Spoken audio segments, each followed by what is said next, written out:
just want to say the reason I created this series is because I truly believe that when we see what has been done by others in the past, it helps us believe in what can be done by all of us in the present, what can be done by all of you. So that's why I create these bios. That's why I love performing these stories. And it's a beautiful thing to admire something, to admire someone, because to admire is to aspire. Your soul reaches for it. It recognizes itself in it. So whatever it is that you see in these bios, that the courage, the fearlessness, the resilience, that passion, the purpose, you're inspired because that also exists. That genius also exists inside of you, and it's time to let that out. And we need that now more than ever, especially in times like today. We need that to come out. So I share these stories to try and bring that out of all of you, right? Because we're going through so much, with so much changing, all the pivots going on in the world. And I know we hear the word pivot so often, right?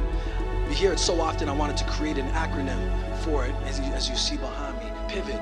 Pain inspires velocity of transformation. Listen, a lot of you have extraordinary genius gifts, right, that you're holding on to, and you don't want to give out to the world because you're afraid, because you don't want to be judged, you don't think it's good enough, you don't know how it's going to turn out.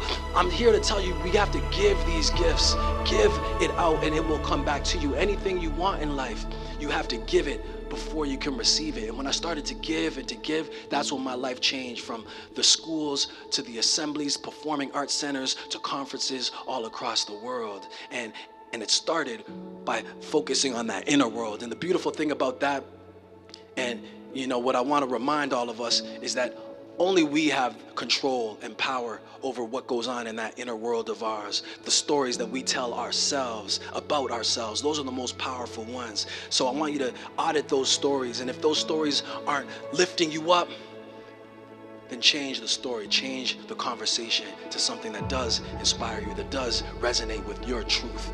And what they don't tell us nearly enough about challenge, about adversity, about heartbreak, failure, loss, what they don't tell us nearly enough is that when you do the work to get to the other side, when you're going through it and you do the work, when you're right in it and you're doing the work to get to the other side, as hard as it may be, when you do get to that other side, there's actually this deep sense of gratitude that opens up for all of those past experiences, right? Because we recognize that's actually what made us who we are.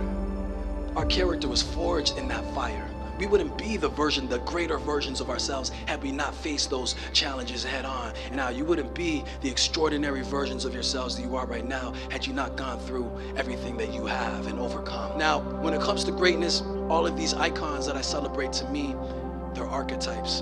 But all of you are architects.